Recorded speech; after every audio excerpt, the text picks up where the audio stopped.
This is part 4 of our tour of Adam's calendar. As we walk to the circle, Edwin begins to tell us the story of the significance of each of the stones. If you've missed the first 3 videos, please find the link in the description below. Thank you.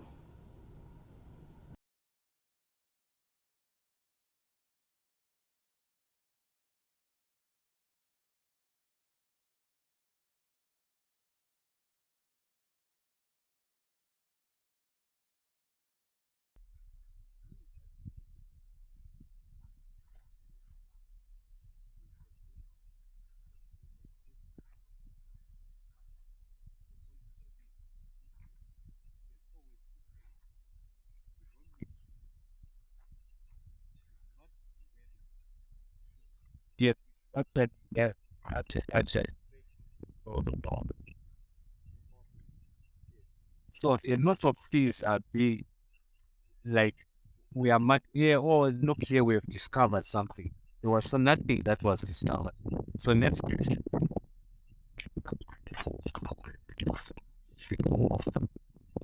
When you hold the green space, the alignment is like another alignment. And then you thought another alignment. It's like great. If you know what concept that it comes from all course infected, and then you get another alignment. Then another alignment, and then another, and then until you get final. But these are a bit different from the Stonehenge because those ones are domes which are actually raised like this, and then they are lined with the right of the sun. Now here, this is this side, and the west is this side, and this is what we call the meditation labyrinth or the shamanic pathway, where these rocks are actually arranged. When you raise this up, it points in the sky. You can see there's another pyramid. The rocks are actually pointing out in the sky. So the shamanic pathway started from the southern or Martha. It could actually the area of science. So it comes. This is the labyrinth, which is on this side, and then in the middle of the entire temple, there are two rocks which actually are also antennas pointing up in the sky. So that is the sundial. That's sundial, which actually uses the shadow of the sun. So when the sun rises in the east in the morning, the shadow from that rock actually is opposite on the opposite side of the other rock. And when the sun is setting, it also uh, aligns the opposite way. So we could actually put a sheet of paper there, if only that the sun is not there, but you could actually put a sheet of paper on the surface of that rock and on the surface of this rock, so that each time every hour we check our clock, we put a mark on the shadow. When it is moving, you see perfectly that it will give you a 6 hour allotment on one side and the 6 hour allotment on the other side. But the most important alignments that we have here are the solstice markers. So the solstice markers are these ones here. This is the winter. These two are what we term the winter solstice marker. These two alignments, and they align with that other rock on this eastern alignment. So during winter, the beginning of winter in the southern hemisphere, and the sun is going down. If we stay here on 21 June every year, and the sun is going down, the sun would be actually going down through this crevice here. It will be aligned in this crevice here, in the center of these two. On the 21st of June, the beginning of winter in the southern hemisphere, and the sun is directly above the Tropic of Cancer, it will be aligned in these two markers. And when the sun goes down here, the shadow of this rock here and the shadow of this rock here, will actually come and manifest here.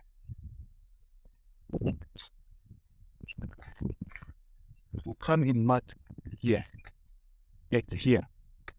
So we have the shadow here and the shadow here, and in between you have an illuminated alignment of light, which is like a passage of what? Of light.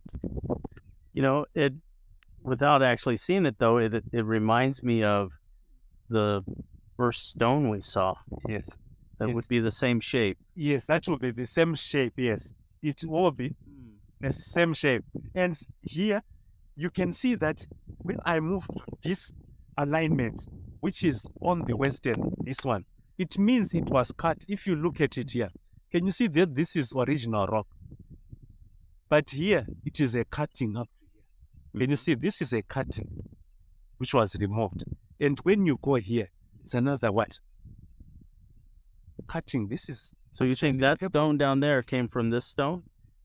No, I'm not sure what happened here. I mean, it almost has the same Yes, shape. it's same shape.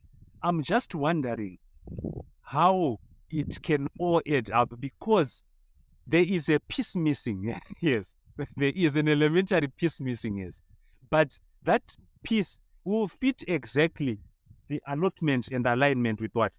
With this. So this was actually huge, much more bigger than it is. Yes, when it was first maybe harvested out of the ground, and then the pieces were used to actually use, because he is talking about same energy. If you remove an element from this, it still has the same frequency and energy from that alignment. It should not go further or far away from that very particular area. It should still resonate with all the other elements which are transfigured in that space and age and time. So maybe when they removed the stone man here, which we saw that side, somebody knew about the elementary frequency and resonance of that alignment and its purpose. And it could have been one of the persons who was initiated here, we don't know, or somebody who got the story. Like I tell you to say, you know what, if you draw this and this and this will happen. And that person would come and say, aha, let me get this piece of the site here, or take it to my house, or whatever. Yes, it could have been people who do that. We've got people who are like that. Yes. So here is the western marker and the eastern marker, and they are facing each other. And this is the place where you find the energy or the resonance. If we had a compass, which is a magnetic compass, and he would walk from here with his magnetic compass, and you would walk from here with your magnetic compass, and we meet in the center. His magnetic compass would flip and show him north as the south, and yours will show your north and south as the north. This is what will happen. And which means he is going on an incline of a half grid or half moon elementary balance, which is on the eastern side, and you are going on a half grid of 180 degrees elementary balance on the western. And when you meet in the center, you are forming a circle. 180 plus what? 180, meaning the resonance is not in the center. It is here. This is where the resonance is. It's going this way. And it's anti-clockwise. And all the planets are moving this way. This is how the whole. All the planets are moving anti-clockwise. That's the center of the revolution. And then your zero infinite point, which is the sound base of the grid of the sound that comes from the earth, and the sound that comes from the what will be in the center here. So when you take your field compass there and you place it in the center, and she takes hers and place it there, they will start to spin. They don't have any direction. This is the sundial here. So we were in the winter solstice. 21 June, the sun is aligned with the winter solstice marker. Now the sun begins to move further on, going further south, and it is now above the equator. When it is above the equator, the sun will be aligned with this marker.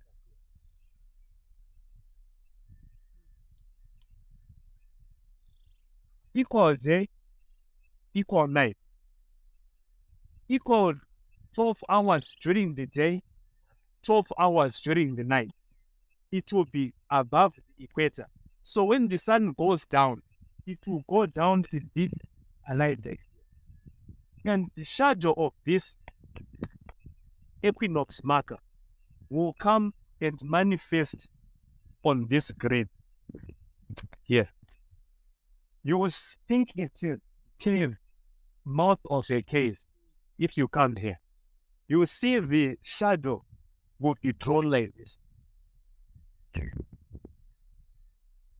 on this, and it will be marking the equinox. Equal day, 12 hours, equal night. So on the 21st of June, when it's winter, that's the shortest day. It will be 8 hours, 45 minutes of sunlight. And here it will be 12 hours of sunlight. And here will be the longest day and shortest night. So again, when you've got the sun above the equator, that will be an equinox in the southern hemisphere, and the sun will be above the equator. When the sun, on the 21 December this year, as we are already going to December, 21 December, the sun would be in alignment with this marker. It will be going down in this way. And the shadow of those two markers will be manifested here on this grid. So that's the summer solstice marker. Equinox, winter. So the sun will now be above the tropic of what? Of Capricorn. It will be on this allotment here, on this pyramid that's pointing up in the sky. So these are the three most important markers in the labyrinth.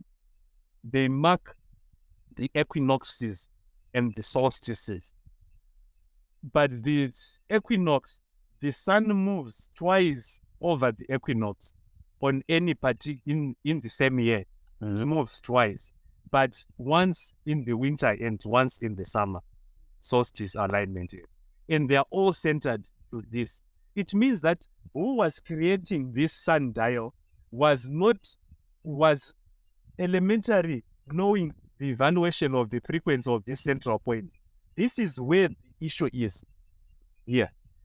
But they could play around with all these other markers, but not these ones. These ones had a frequential vibration of the 299 hertz, which I was talking about, miles per second, which goes below that frequency of the elementary state of what? Light? Of light in the vacuum. Yes. So they could not change this.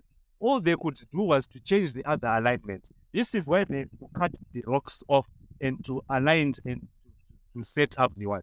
But the first alignment was the sundial itself.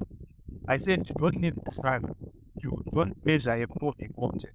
You wait for the sun to stand still. Solstice terrain, the sun stood one. Using the Kepler's laws of planetary motion. And this is how they arrive at this alignment of the frequency. And when you go to the grid and you take Google Earth and you look at the ley lines, you are going to find that this point is the highest point here. Is the highest point. Although the Earth shows a lot of movement and tilting that is happening here. If you stand there, you're going to see that these rocks are tilting. We've got the Horus bed here. This image of sculpture of the Horus. The Greek, in Greek mythology, they call it Horus. In Kimetian mythology, they call it the image of the bird species, and just collapsed. It is that side. And here we also have a serpent. If you look behind, can you see the head of the serpent? Mm-hmm. Yes. And here we've got the head of the serpent. It's come here. The serpent.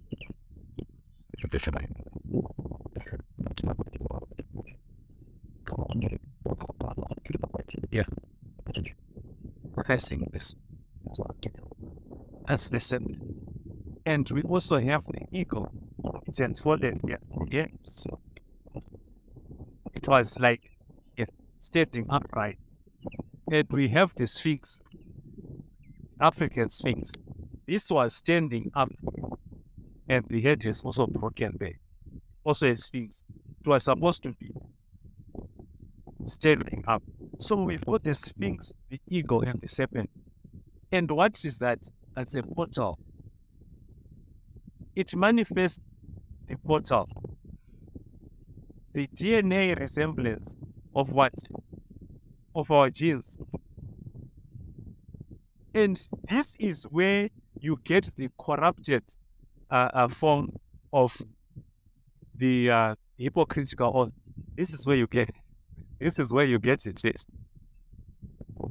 This is where you get the colors that you are wearing. The red, blue, white, green, the beads that you are wearing. This is where you get that the design of your DNA. What? I am a healer. I manifest consciousness. Those are the colors. And when you mix these colors with light, you're going to get a lot of what? She knows. You get a lot of energies coming out. You awaken a lot of what? Yes. Energies. Just by changing hair colors, she ignites another strand. Here, you are wearing a color which only superimposes one what? Strand. But when you transcend, you manifest different colors. And those different colors show different energies. And those different energies symbolize different healing what? Elementary healing structures, yes. You only need to manifest it in your what? It continue what?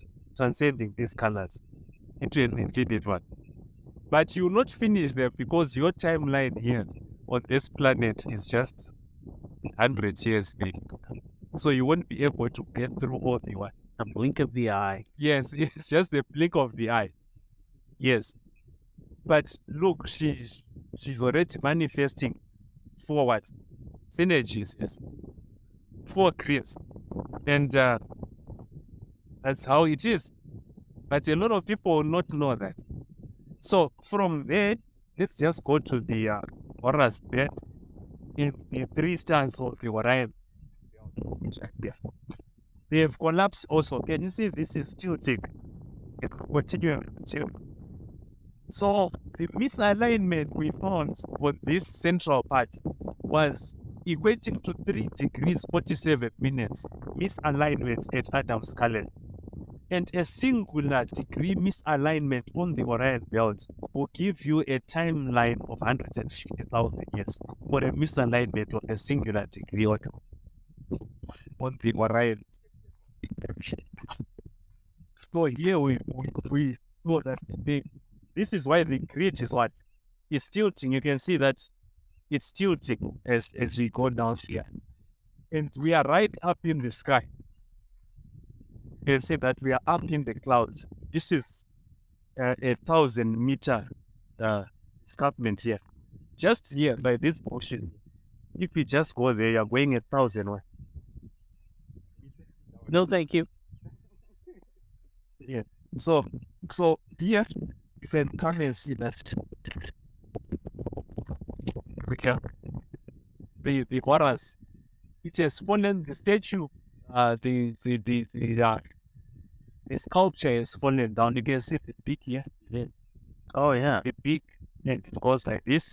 And chest, yeah. The breast. Yeah.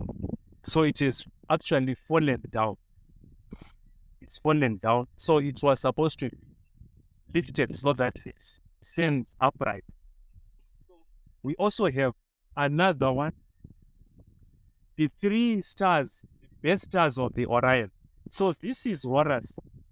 Horus, or you may hear this sculpture, the image of Heru or Horus. So the Greeks call it Horus. The Chimetians call it Heru. It's the same thing. And here, Onila, Onitat, Taka. So these three stars, 1, 2, 3, were supposed to be raised. This one here, this one here, and that other one there, and this one. So they were all supposed to be raised, looking in the east, facing the east this way.